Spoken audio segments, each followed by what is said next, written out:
Mexlink on järjestäytynyt tämän hiljaisen tiedon ympärille.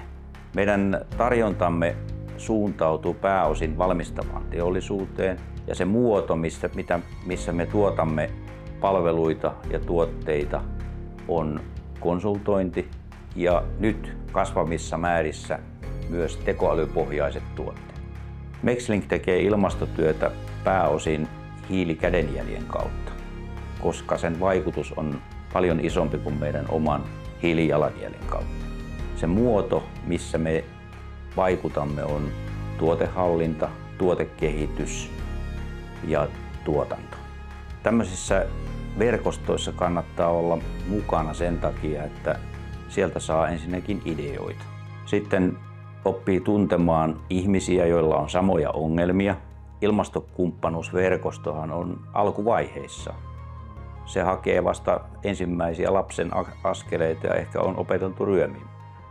Kun siinä ollaan pitkällä jänteellä mukana, niin huomataan, miten se kehittyy. Ja sitten sieltä alkaa ehkä tulla arvoa. Ja pitää myös miettiä sitä, että mitä voi itse antaa sille, eikä vain mitä sieltä voi saada. Vaikka kaikki muut saattaisivat toimia ihan eri alueilla, niin täytyy koko ajan muistaa, että sehän haastaa sitä uusia ideoita. Suosittelen ilmastokumppanuusverkostoa myös pienille yrityksille, koska heidän täytyy pysyä mukana isojen kyydissä. Haluamme haastaa Pirkanmaan ELY-keskuksen erityisesti metsien suojelutyöhön.